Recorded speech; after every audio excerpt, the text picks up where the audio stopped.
Meet me on the softer side. Meet me on the softer side. Softer side of your heart. Hi there, and welcome to the Skylight Books author reading series. You can find out about this and all of our other author events at www.skylightbooks.com, where you can also browse our inventory as well as order books online. You can also follow us on Twitter or even be our friend at facebook.com. If you'd like to talk to a real person, we can be reached at 323-660-1175. And don't forget, Skylight Books depends on listeners like you to help support us. So whether you're in our neighborhood or browsing online, buy a book or two to help ensure that we'll be around for a long, long time. Thanks and enjoy. So please put your hands together and give a warm welcome to Jim Ruland.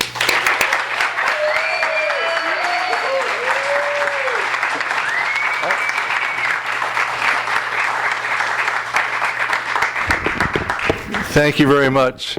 In 2005, when my book came out, I had guts and heart, but my vision was a lot better than it is right now.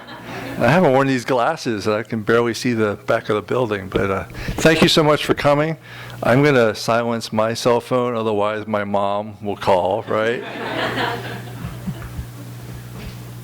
She's already been texting me. You're doing what? Okay. So I'm going to read tonight a very brief excerpt from the novel. I'm going to tell you some of the strange circumstances about the writing of the novel, how it came into being, and how art and life intertwined in really horrible fashion. But, you know, I love to see a packed house full of beautiful, charming, intelligent people. And I also like gatherings like this one. Okay, so Forest of Fortune began in 2006. I've been living in LA for about 10 years. And I moved to San Diego to get married. Good, right? And went to work in an Indian casino. Bad. Very, very bad. I was pretty miserable. I hated my boss. My agent invited me to explore other opportunities, and I was developing a serious substance abuse problem. A couple years later, in 2008, I pulled my act together enough to scratch out a quick and dirty draft of Forest of Fortune, except then it was called The Haunted Casino. That's not the funny part. Then everything fell apart. Now you can laugh. But seriously, I lost a very close friend to a drug overdose, and there's only one really time-tested way to deal with that, and that is to put as much drugs into your body until you realize, okay, you need to stop doing that. And after my friend, his name was JJ, after his memorial service, I decided I was going to go into recovery. So the next couple of years, I put my life back together, and as I was dealing with the novel and revising the novel, realizing what a mess I had, but still liking the story, especially the way that it reflected the person that I once was. The novel is set in an Indian casino. A little quick summary: 3 lost souls are haunted by the past, try to make things right. Their stories intertwine, but are conflicted by a malevolent spirit that takes the shape of a slot machine called Loot Caboose. So one of those characters is named Pemberton, and Pemberton is a Caucasian copywriter with a serious drinking and alcohol problem. Total work of fiction, although there are a few resemblances to my own experiences. But here's where it differs, and this is, I'm going to set up the story.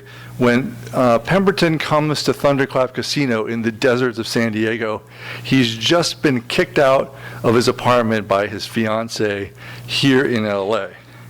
So I'm going to read tonight a set piece that takes place in LA, in Hollywood, that kind of tells you the story of how he got kicked out. And all you really need to know is that he's been fired from his job as a copywriter, he's had a DUI, and he's on very thin ice with his fiancée, Deborah. Ask a shitload of questions. That was Pemberton's strategy for job interviews. Start with questions, end with questions, and cram more questions in between. The last time he'd used this approach, it had worked a bit too well. Pemberton had responded to an ad for a freelance editing gig placed by a woman named Kiki. He hadn't done any editing since You Had to Be There, the online humor zine he founded in college, which had peaked at 40 discreet visitors per week. Through an exchange of emails, he learned that Kiki intended to write a book about her Korean boyfriend, Ricky, who had a super secret crime story to tell. Crime was involved, money was no object. Would Pemberton like to meet at a coffee shop to discuss the details? Absolutely. Surprise, surprise, Kiki turned out to be a highly attractive Korean-American woman with long hair that kept drifting into her eyes. Ricky, predictably, was a thick-necked thug who didn't speak any English. Pemberton fired questions at his potential employer, and he learned quite a bit. Ricky was a gangster, a straight-up killer. Kiki was bisexual. Sapphic poetry was her thing, not criminal memoirs. That's where Pemberton came in. "You're an amazing writer," Kiki gushed. "I can tell from your emails." "Tell me more," Pemberton said. "We're polyamorous. That means we like to fuck other people." Ricky grunted, and Kiki went on. She had a thing for massage oils, liked making home movies with his digital camera. They both enjoyed cocaine. Kiki offered these details in the unself-conscious way of someone auditioning for a reality television show. She wanted the other patrons in the coffee shop to hear what she was putting out there. "What we're really looking for," Kiki confessed, "is a ghostwriter." "I see," Pemberton said. "How do you propose we proceed? Would you like to come back to our place and get to know one another better?" Pemberton nodded his consent, not because he was attracted to Kiki, though he was, and not because he needed the money, though he did, desperately, and certainly not because he wanted to put his relationship with Deborah, which was already on life support, in further jeopardy. No. Pemberton accepted Kiki's invitation because he really, really loved cocaine, the ad man's drug of choice. And the prospect of getting paid an outrageous sum to do coke with a polyamorous bisexual Korean-American hottie made him weak with want. They went up to the hills in Ricky's limited edition Lexus. They lived in Koreatown, Kiki explained, but were mansion sitting for a friend in the porn industry. The house looked like a wedding cake made out of bird cages, floor-to-ceiling glass walls, fire pit in the parlor, infinity pool on the patio. The guest bedroom bathroom was a tribute to the 1970s. Pemberton wondered how many adult films had been shot here. They settled into a lounge strewn with sofas. Kiki fiddled with the stereo and asked Pemberton to fix drinks. He found the bar and made a Bellini for Kiki and poured himself a scotch. He had no idea where Ricky had gone. "What I find exhilarating about memoir," Kiki said as if she were practicing her French, "is how naked you are. Just you, the page, and the pen," Pemberton offered. "I was thinking thesaurus, but you're the pro." Pemberton was ready for another scotch. Kiki scrutinized him over the rim of her cocktail glass. "Can you handle that kind of nakedness?" "Of course. I'm the pro," he laughed.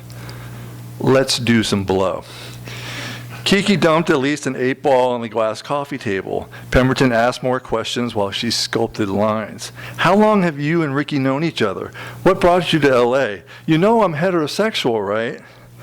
Kiki snorted a line of coke through an impressive-looking silver tube designed expressly for the purpose.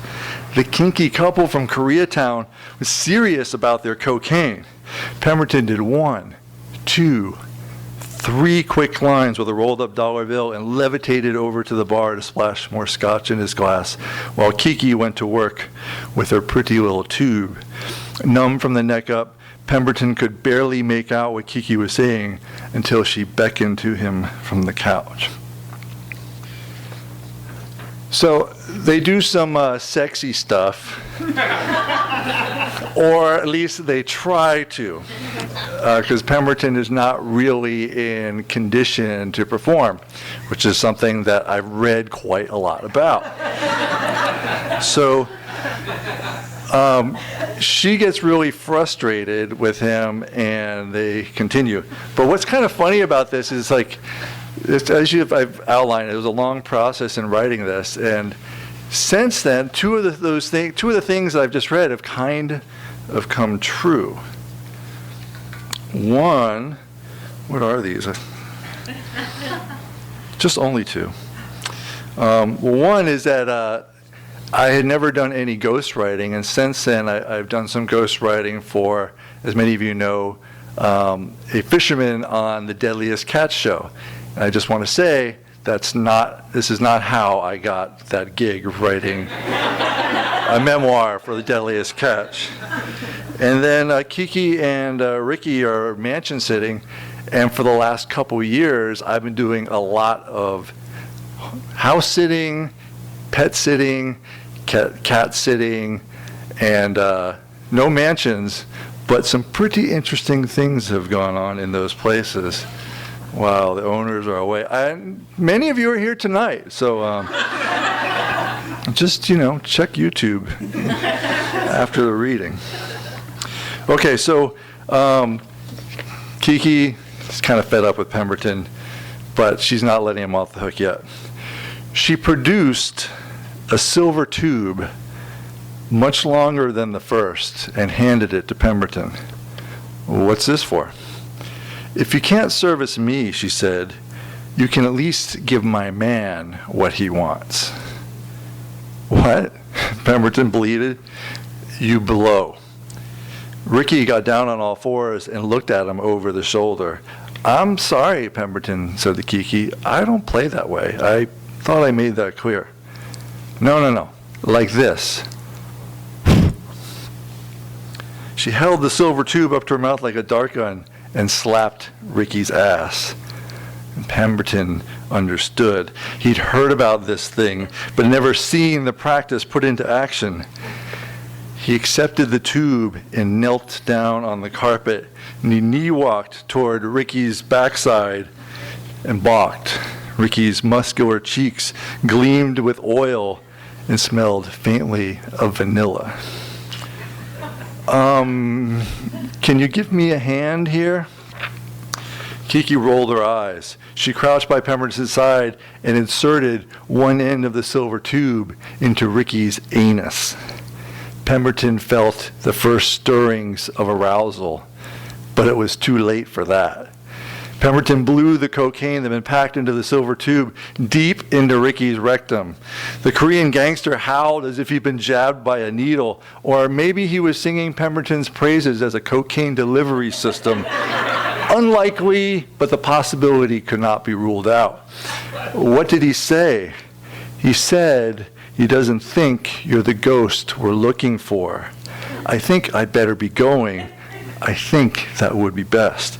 Pemberton pulled on his pants and slipped into his jacket, felt the reassuring weight of his cell phone. He wondered how many times Deborah had called and pushed the thought out of his mind.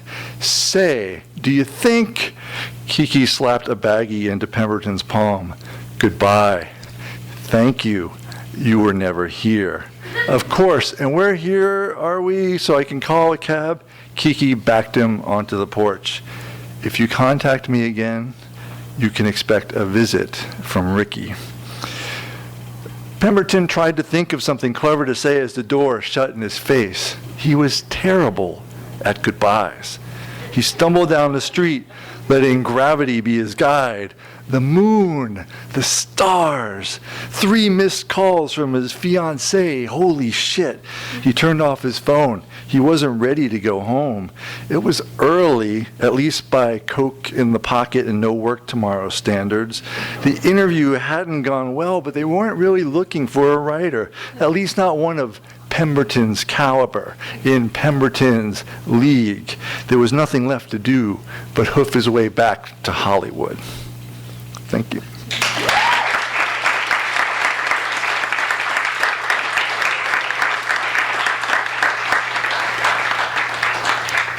Thank you very much. Now, I know that doesn't deal a lot with the whole 5 years that I spent at an Indian casino on the reservation, but I'm reading next with my daughter is going to be at the next few readings, and that one wouldn't really go over too well so I really wanted to read that piece, and it being an LA one, I thought you would appreciate. Maybe some of you have had a comparable experience and can send me an email about how I got it all wrong. What I'd like to do is open it up to some questions, and I'm with the caveat that, yes, I am going to raffle off a couple of t-shirts, but I'm also going to, the whole game's a chance thing, it's a theme. But I'm going to break that theme and give a t-shirt away to the person who asked the best question. So, don't be shy. I just read to you a totally made-up story about blowing cocaine into a gangster's rectum. You don't need to be nervous or shy about anything.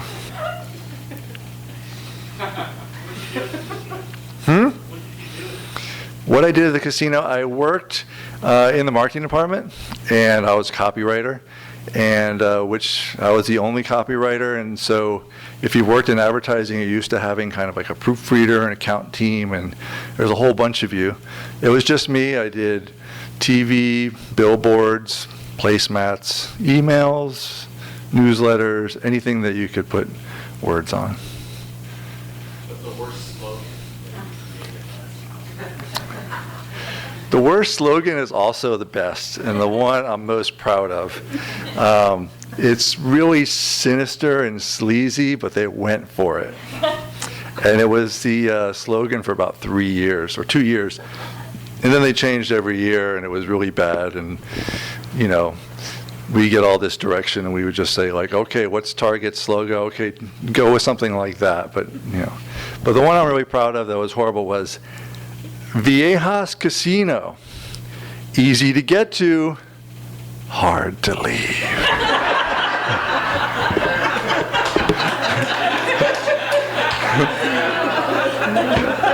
Yeah?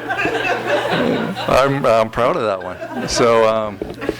So maybe I actually helped someone. Like, they're like, man, it is hard to leave here. Fuck this place. So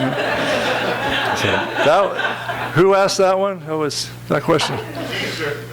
Well, we're going to do this. I'm going to give you a poker chip for $100 at Thunderclap Casino.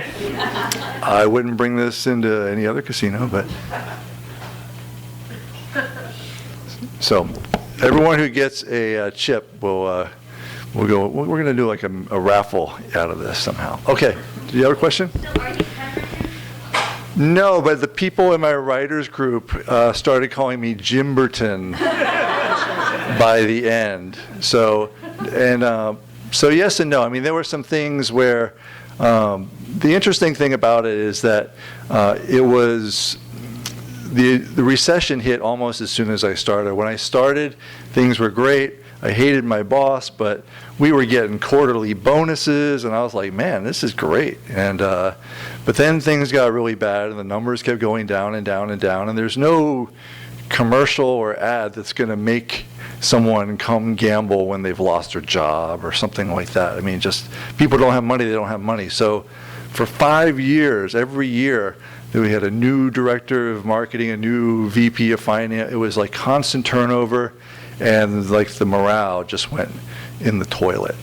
So and it ended up being not all that fun. So I felt trapped there, and half the time I was there, I was still partying, and the other half I had gone into recovery. And so I came to understand that I'm not trapped. I can leave anytime I want. There's no ghost here that's keeping me chained to my desk, but it was my own fear of leaving. And that was a big kind of awareness to help me get out of there. That, and also having to work on New Year's Eve at a slot tournament was also like, yeah, I got to find something else to do. Yes. Is it a supernatural film? I'm sorry? Is it a supernatural film? It has, what I like to say is that it cozies up to the supernatural and then collides with crime. So, I didn't answer your question, so I'm going to give you a... Yes? What part of your writing process did you decide to go with the perspective of three protagonists versus one? Well, I got really tired of reading really tidy mannered narratives where you have a story and they're an orphan, they don't have any parents, and they live by themselves and they do the same thing every day, and that way you can cram in all these beautiful descriptions of sunsets and their horrible thoughts and all that. And I was like, no, that's not life for anybody. So I wanted like three characters, and I wanted them to have really messy situations. I wanted a drunk who was trying to make things right with an ex, with a bad boss. I wanted a woman who was addicted to gambling but had a sister who was trying to pull her out of it, and two nieces, and dead parents. And then I had a Native American woman who was working at the casino, but she was not from that tribe, so she was an Indian surrounded by Indians, but yet an outsider, and had a lot of baggage.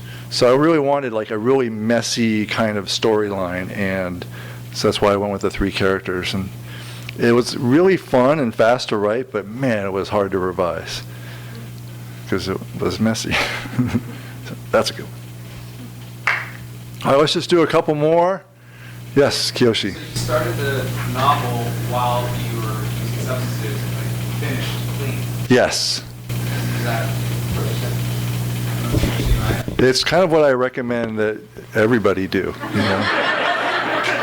You write, you have a breakdown, and then you like look and see what you got and clean it up, and only takes about 5 or 6 years. It's less expensive than MFA and probably a whole lot more fun. Yes. You know what? Only when I travel. I don't know. My wife is saying, that's not true. She's giving me the face. So. Sorry, bad answer. Yes. Does it hurt you to hurt the characters? I'm sorry? Does it hurt you to hurt the characters? No, in fact, just the opposite. It was like, it was like, well, one, it's like, I had the worst boss I've ever had in my entire life at this place. So I did a lot of terrible things to him, but he also does things to Pemberton. So they have this very strange relationship. But I also kind of knew that when I was revising it and come out the other side, that like, do I give Pemberton this awakening that I had? And I thought about that for a long time. And I'm not going to answer that either because I want you to read it. Yeah. Yes.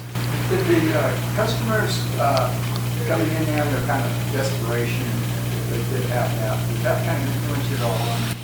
Yeah, it did eventually occur to me that a casino is a really terrible place to try to get sober, That dawned on me after a year or two, this might not be the healthiest environment for me. But at the same time, because the casino you really couldn't generalize. It was really sprawling. I mean, there were people who would come and they had the fucking time of their life in that place. And I had the opportunity to interview a guy who had just won, I think, something like It was over $500,000. And that was like an electric moment. I mean, he was just like flying on. He was kind of calm about it. He wasn't one of these like, ah! I mean, he was kind of calm, but he was like levitating. He was like, this is a life changer. Yep, this is going to change my life. And so he had me like, what are you going to do with the money? But and you would meet people, like you would see people. You'd come in, walk the floor, do your thing, leave, come back the next day. It's like, oh, that guy was still here, hasn't left. And so you had a whole range. It's like there were times we used to have this promotion where we would give $5 of free play away, and all you can do with it is just play. You can't redeem it for money or anything like that. And we do different promotions, like all those polls. Hey, we're the best casino in Los Angeles County. Those are all kind of rigged with ballot stuffing. So we would give people free play cash to come in and fill those things out, and people would come out of the woodwork. Like I was like, oh my God, I didn't know this existed, and I mean, and that was a little frightening. But the saddest thing for me, I think, were the people who were wealthy, who had time, and just killed so much of it at the casino. Something had happened where they couldn't deal with people or couldn't deal with themselves, or this is just what they did. And I never really would like look down at the guests themselves, but I would often wonder about the people at home. It's like, man, I know I spent all this time here. I can't wait to get out. I know I'm thinking about my family and then wondering, well, what about their family? They don't have to be here. So yeah, kind of depressing. Yeah, thanks for that. All right. Uh-oh.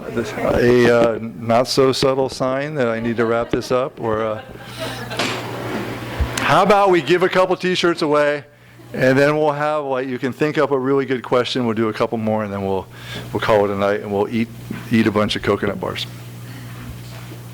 I do have all kinds of sizes. Is there anybody here who does not have a raffle ticket? I know there's some people. Come on up, Mary. Come on up. Here.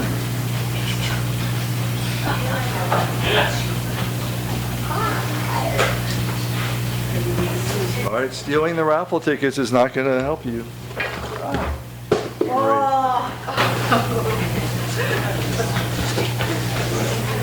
The production value on this operation has just gone to hell. It always gets so serious at this time. I'm also the host of Vermin on the Mount, a Los Angeles and San Diego-based reading series. Many of you have read it, Vermin. Some of you are reading next week, Friday, August 8th at Book Show at the Nomad Art Compound in beautiful Frogtown, right by the river on the other side of Dodger Stadium. It's like, what, a mile and a half from here, Jen? And Jen is the proprietor of Book Show, who allows us to have Vermin on the Mount there. Okay, I have all sizes. I shouldn't say that, right? That's embarrassing. Okay. 165 366. Yeah, all right. Have you ever won anything before? I love that.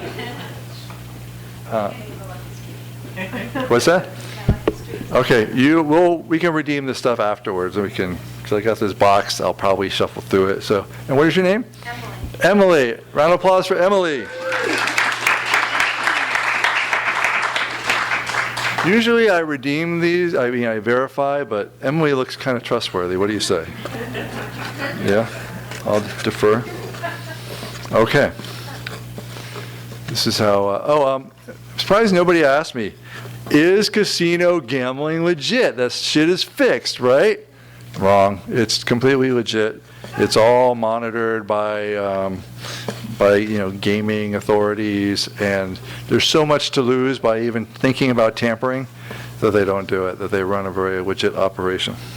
So you can win. 165-338.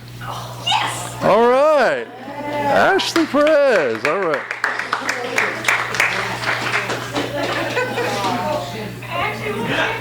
Okay. Have you ever won anything? Okay. Ever? That's great. Okay. So, let's do another one. Why not? We're having too much fun. One more, and then we'll do 3 more questions, and then I will be extremely arbitrary, which is how life works. 165-365. Yeah. All right. See, they were really close to each other, so I was like, it always kind of sucks when a couple wins, you know. You're just like, everyone's like, oh, how nice, we hate you. Okay. Okay, I have 3 more of these. Oh, and I didn't even tell you, this is kind of funny. You can win a night in a casino, up to 2 nights. My publisher is giving away something like $250 so you can travel to an Indian casino of your choice and spend the night. This is for real. You just go to thunderclapcasino.com and fill out the form. Here's the funny part, is we're having a little trouble like exporting the information from the form, so I might have to extend the contest because I was going to announce the winners on Saturday, but I don't really know who entered. So that's good for you guys. It gives you some time to get some entries in, 1 per household, terms and conditions apply. Does not include travel or cocaine. 3 questions. Yeah, someone who holds the chip is going to get, 3 more people are going to ask questions. They're each going to get a chip, and one of the chip holders is going to get a t-shirt. Chris. Was there something that you had to edit out that you really wish would have still in that? No.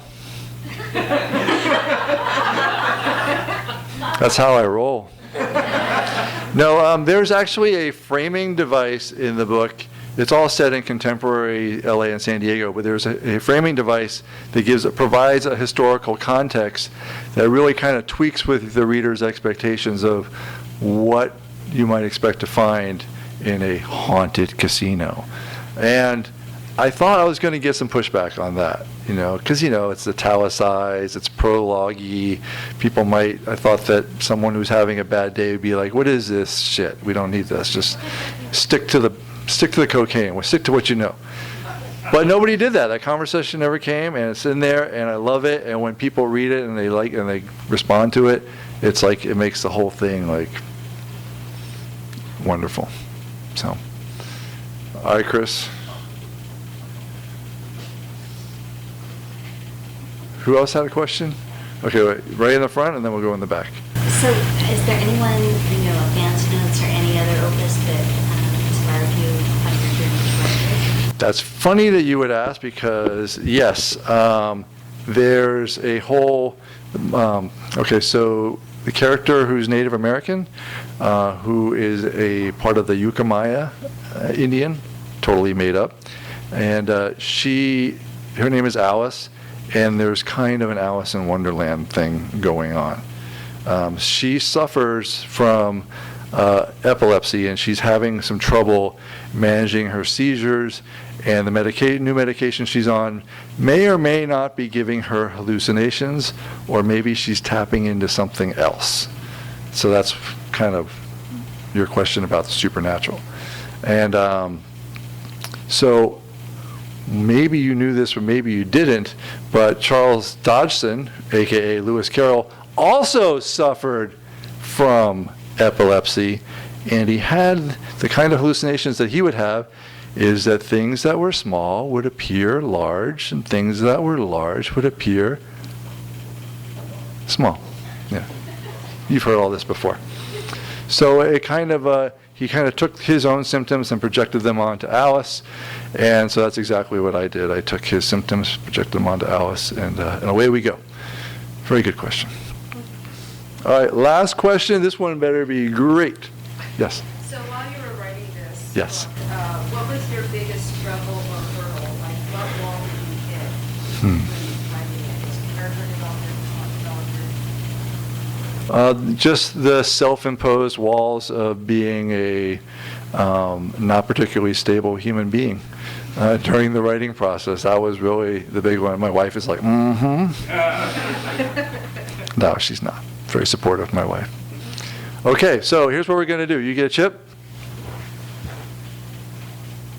Oh, a little pinball action. Okay, how many people have a chip? Raise your hand. Okay, we're going to, come on, really raise them up. Okay, let's see. You know what? I'm going to go with Justin and make this double arbitrary because he had a good question and because it's his fucking birthday.